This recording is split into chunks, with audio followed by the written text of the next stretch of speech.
We just learned that there will be another rally against the United Nations next week. For the exact date and time, contact Judy at afc.org. That's Judy at afc.org. It will be on 44th Street and 1st Avenue, either on January 10th or January 11th. Our last speaker for the day will be Meir Weinstein. He's the co-organizer of this event and chairman of the Canadian Jewish Defense League.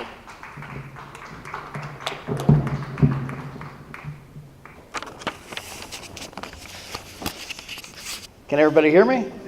Okay, very good.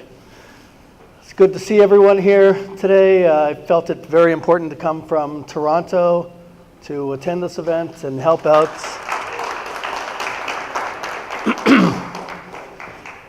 I've been involved with Rabbi Kahane, Rabbi Meir Kahane, since 1977. At that time, he wasn't with the Jewish Defense League. It was the organization at the time was called the Conference of Jewish Activists, and then just a few years later, came back to the Jewish Defense League, and we've done a lot of activities. I look back at those days, and those were phenomenal days. I remember Binyamin Kahane, shortly after the assassination of our rabbi, Rabbi Binyamin Kahane, that brought him to Toronto on a number of occasions, and I always thought he wasn't quite ready.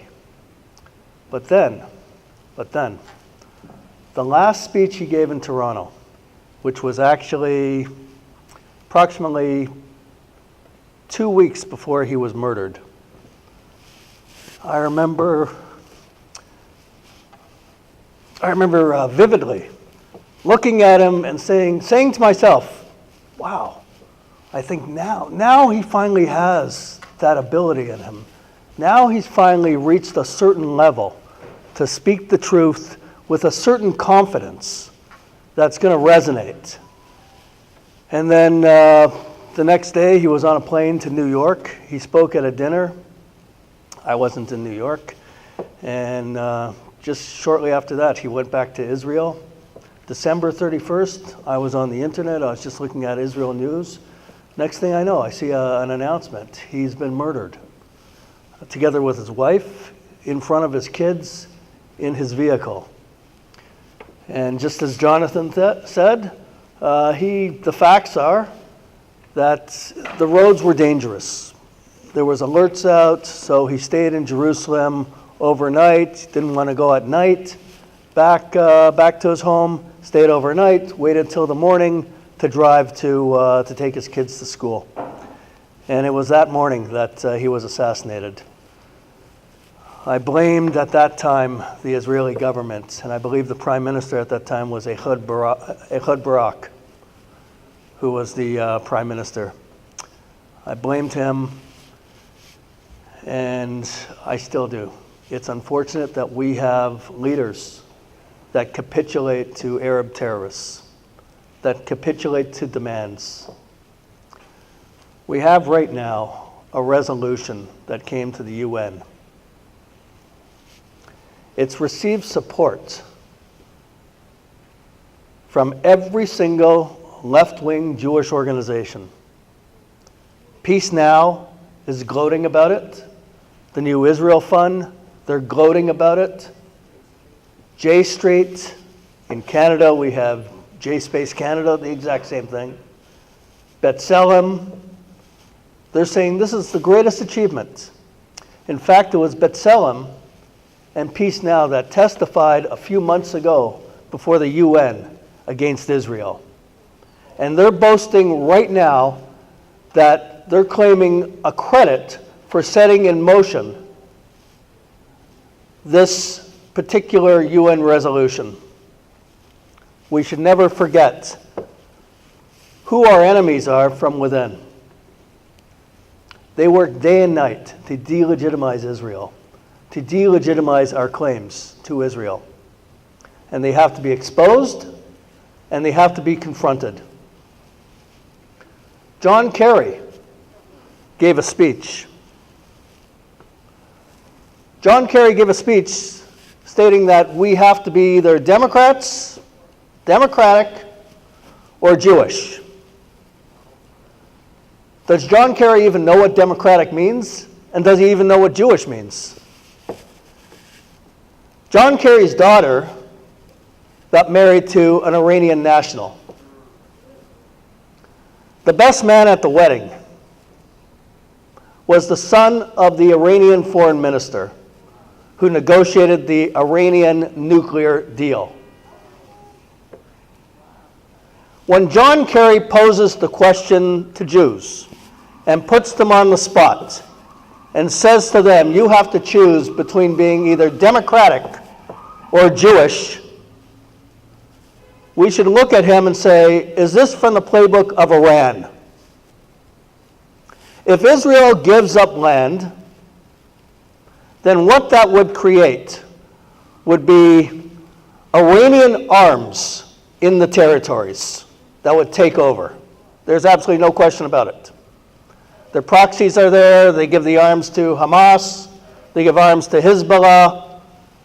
That's what their end game is. They have missiles in Iran pointed at Israel, and they paint on those missiles, destroy Israel. And they've made it very clear that the plans for nuclear weaponry is to destroy Israel. They hold rallies regularly where they say, destroy America, destroy Israel. They actually chant this. Now, if Israel goes for what some other people are saying, and even good Jews that live in the territories, they start saying, and they don't see anything wrong with it. Why not annex the land and allow the Arabs to become citizens in Israel? You will have Iranian proxies becoming citizens of Israel with the goal in mind to destroy Israel. You can't give our enemies, you can't give proxies of Iran any citizenship in Israel. Rabbi Kahane was clear. The only viable plan is a Jewish state solution. A Jewish state solution, which allows the MKs in the Knesset have to be Jewish. It's amazing that we have to talk about that. We have Arab MKs in the Knesset. We have Arab MKs in the Knesset, and they speak about the Nakba. And we have Jews that want to increase that number of Arab representation in the Knesset. The Knesset, the Jewish state, should reflect Jewish values, and every MK in the Knesset must be Jewish. Period. There's no question about it. We can't compromise on that. In thinking about, last night I was reflecting about, all the terrorism that there is in Israel and Islamic terrorism throughout the world. And, my background with Jewish Defense League, quite a lengthy period of time, hunted Nazi war criminals, really dangerous stuff, and testified before government bodies as well. I mean, hunting was more interesting, but giving hard evidence, cases of war criminals, Nazis with blood on their hands, going after them in other ways too, but also going after various neo-Nazi groups, infiltrating these groups, taking care of some of their operation, having car chases, a lot of dangerous stuff. I was very hesitant about bringing back the organization, which I did several years ago, but it was after the assassination of Binyamin Kahane that it riddled me. I'm married. I have 4 kids. I did not want to bring the organization back. I was busy raising kids, and it was the furthest thing from my mind. But after the assassination, it riveted me, and I got involved once again, peripherally, bringing in speakers, helping out. I'd bring in Moishe Feiglin. I'd bring in other people to speak in Toronto. I'd try and line them up with supporters, get financial support. Several years ago, I brought the organization back, and we've been confronting Islamic terror groups in Canada, trying to diffuse the threat somewhat, and setting up branches in other cities as well. We have a branch in Montreal. We have a branch in Calgary. We've had some activity here. We're trying to really get something off the ground in New York, and we have to. We have to get it resurrected in other cities in the United States, in Los Angeles, and Chicago, and Florida, and Philadelphia.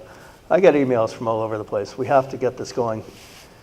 But I was thinking the other night about this event and regarding Donald Trump and Islamic terrorism and their proxies that exist in Judea and Samaria, and that also exists within Israel proper, because there are networks of terror groups throughout Israel, and the MKs, they justify this.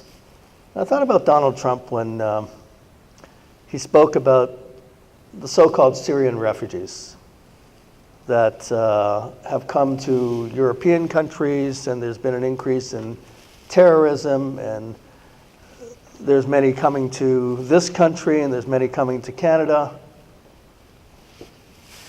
And in light of the choice that Secretary Kerry put out to the Jewish people, I thought I would repeat a poem that Donald Trump read, which applied to these refugees. And we could take this to apply to proxies of Iran that would some Jews think should be citizens of Israel, in what they call one-state solution, or if we go to some suicidal two-state plan and allow an army to be set up in Judea and Samaria of these proxies.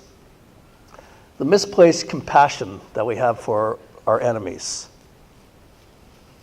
And Hanukkah's over, and remember, we fought a war against the Greeks, but there was also a civil war going on.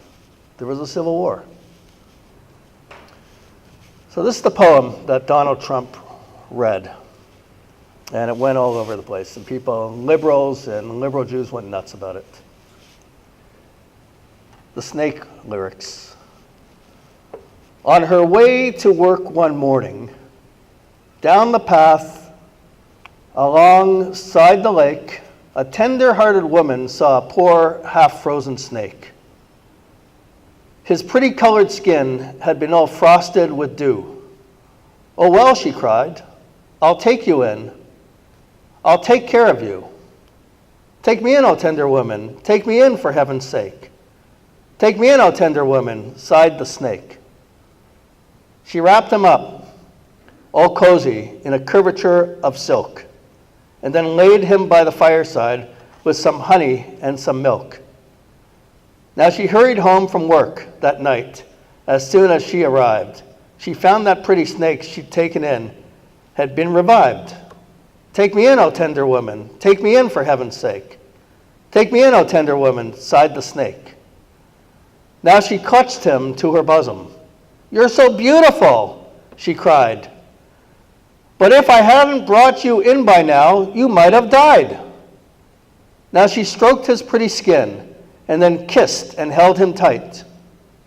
But instead of saying thanks, that snake gave her a vicious bite. "Take me in, O tender woman. Take me in, for heaven's sake. Take me in, O tender woman," sighed the snake. "I saved you," cried the woman, "and you bit me even why? You know your bite is poisonous, and now I'm going to die." "Oh, shut up, silly woman," said the reptile with a grin. "You knew damn well I was a snake before you took me in."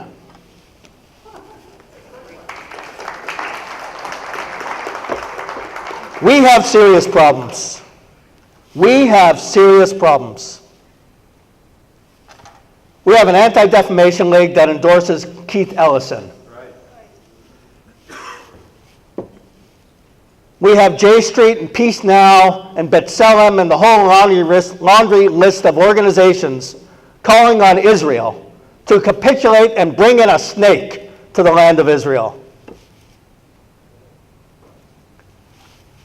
There's a president-elect, Donald Trump, who has stated he wants to move the U.S. embassy from Tel Aviv to Jerusalem. We have Jews against that. Those organizations, those liberal Jewish organizations. We have problems on campus. Hillels are a disaster. They're coming up with something new, open Hillels, where they invite the BDS. The face of the BDS today is the UN and J Street and the New Israel Fund and all of their proxies. That's what this battle is about. We have to stand strong and demand that Israel remains a viable, strong, proud Jewish state. And we have to support that. And that's the message of Rabbi Kahane, to have a Jewish state with Jewish values. And those organizations, we have to marginalize them as much as possible. Now, we're doing a lot of that in Toronto. We're exposing them as much as we can. And public shaming of leaders of these groups is critical as well. And their connections and their schemes must be exposed. But beyond that, there's a lot of activities to do as well. This is important to get people together for a memorial. It's vital, it's very important, and there's got to be more. We're having in Toronto, and I've given the idea to some people, for January 20th, when Donald Trump is going to be sworn into office. So we're going to have, for instance, in Toronto, a celebration party, and we're going to have supporters and a live stream to see the event and wish him well and see where that takes us as well. The pick for the U.S. ambassador to Israel, he thinks like we think. That's a breath of fresh air. He thinks like we think. He could fit in perfectly well here. There's no question about it. His ideology, in fact, his detractors are saying that he would agree 100% with our rabbi. And I have no doubt about that. And he makes no secret what his position is as well. He understands exactly what the PA is about. He understands what Hamas is about. He understands what the Iranian threat is about. And he believes Israel should be a viable Jewish state. Also, there's more. March 26th, there's going to be the Aipac conference in Washington, D.C. Last year, there were anti-Semitic groups outside the event. Now, Donald Trump for sure is going to be giving a speech there. And Jews were harassed last year. And some Jews were beaten up. We're planning to go there. We're planning to go to the conference, and we're going to be outside, and we're going to be confronting or resisting the anti-Semitic groups.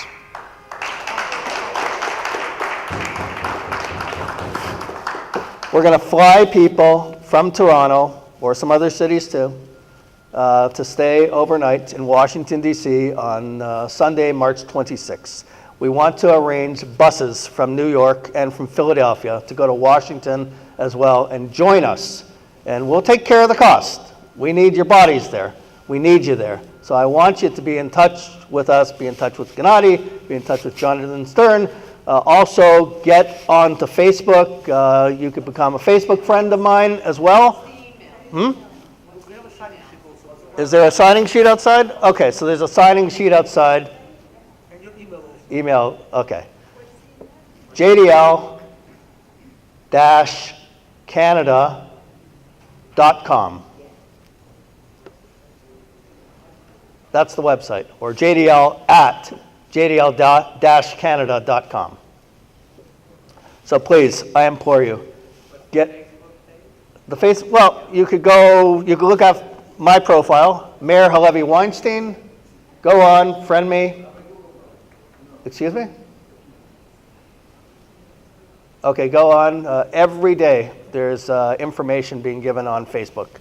I give the information, lots of information, a lot of activities coming up. So it was announced there's going to be another protest here. Excuse me? The UN is going to be a rally January 10th, 11th, and 12th. We were 85 people at the last rally. It was a disgrace. Right, yes. So there's going to be, how do they get the information for that? They have to contact OPSI or Judy at OPSI.org. Okay, everybody contact OPSI, FC, get the information, and be at the UN for the protest. We're also going to be on the 19th of this month in Toronto. There's going to be a UN dinner, gala. We're going to be there to protest. Imagine these anti-Semites want to be celebrating and clicking glasses and l'chaim. You'll probably have Jews there too. That they're going to be drafting up lists of Jewish organizations and companies that do any involvement with the territories and with East Jerusalem and with the Kotel. They want to compile lists, that anti-Semitic organizations. So we have to be on top of it. We have to protest, and we have to be strong. We have to be strong. So again, you got some Islamic organizations, they're the BDS. The face of the BDS is the UN and J Street and the New Israel Fund and all their proxies. And I'm telling you, they have to be fought, they have to be exposed, and we have to be in this together. So I want to tell you, thank you. Thank you for listening. I'm on a plane back to Toronto tonight. It's been a pleasure being here. Remember the legacy.